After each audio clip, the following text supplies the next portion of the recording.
Dragi svi zdrav! Vera u život i naš video kanal. Danas pričamo o jednoj veoma popularnoj temi kod onkoloških bolesnika, to je ishrana. Šta i kako se hraniti. Pričat ćemo malo generalno o ishrani, ali će fokus ovog videa biti na ishrani kod hemoterapije i kako da se smanje nuspojave iste. Kroz našu priču Vera u život je prošlo mnogo pacijenata.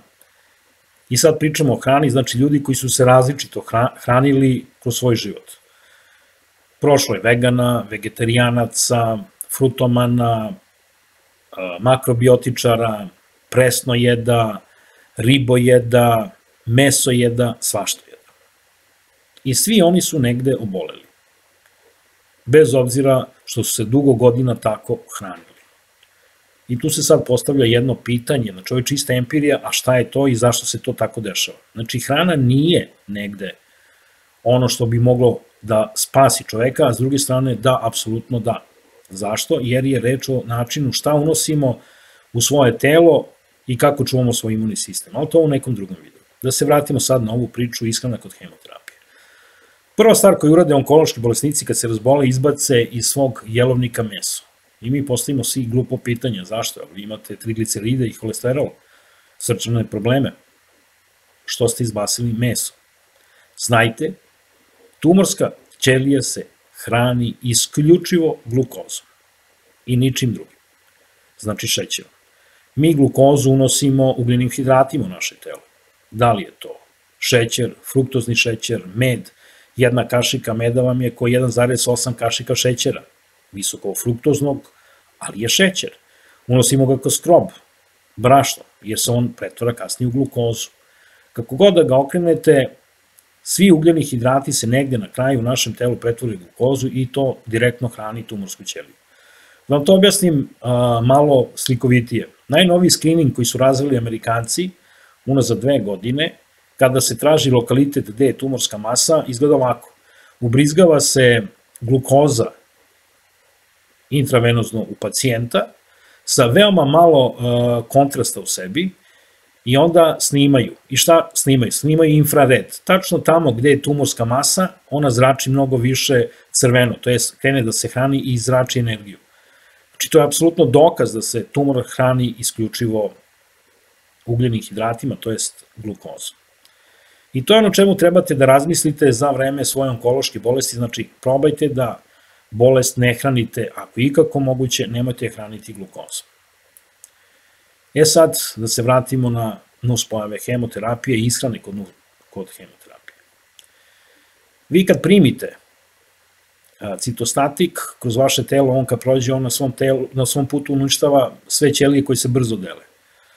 Znači, ćelije krvne loze, pa zbog toga dolazi do pada krvne slike, pa ne znam, onda rožnate ćelije, zbog toga gubimo kosu, nervne ćelije, zbog toga patimo od neuralgija, ćelije digestivnog trakta, zbog toga imamo mučnine, bolove u stomaku, obstipacije ili dijareje.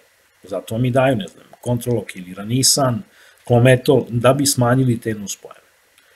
Šta je tu što možete da uradite kada je ishrana i kako možete sebi da pomognete? Prva stvar koju ćete primetiti veoma često kod pacijenata koji su oboleli, to je da u nekom trenutku može da se desi da izgubite osjećaj za ukus i miris.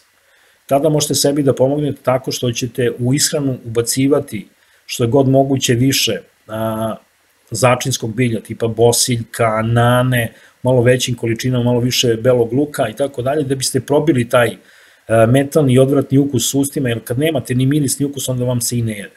Zapamtite jednu stvar, lakše je nekome skinuti 25 kg nego onkološkom bolesniku vratiti 2 kg.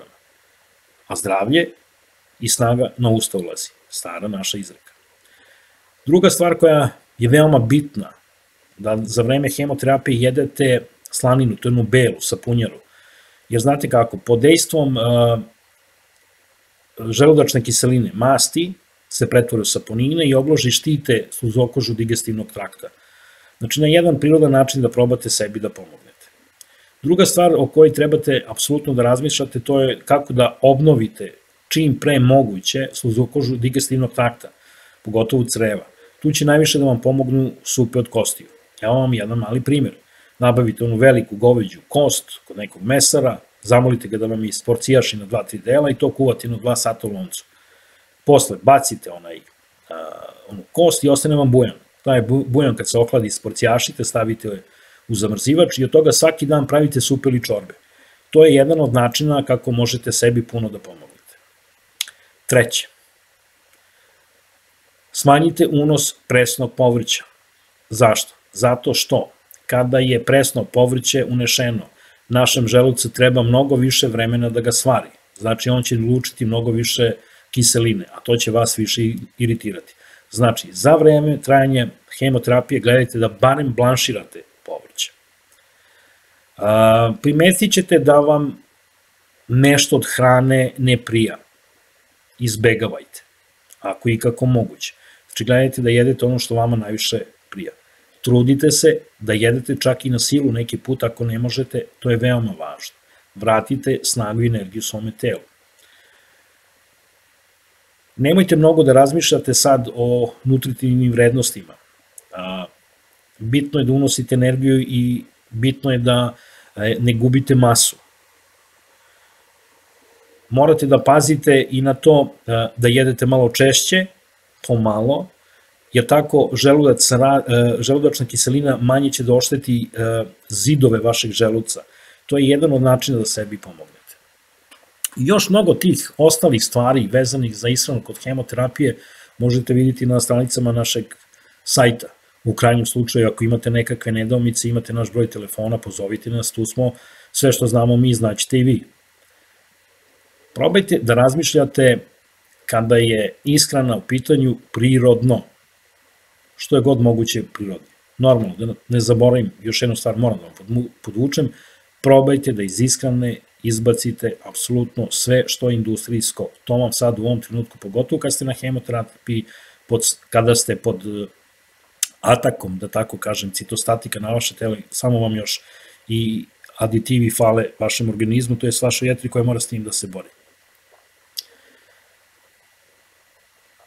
Ja mislim da je ovo dovoljno za početak, ako imate još nekako pitanje, normalno, pozovite nas, mi smo tu, sve što znamo mi, znaćete vi. Sve najbolje, živeli, srećno, vaša vera u život. Pozdrav!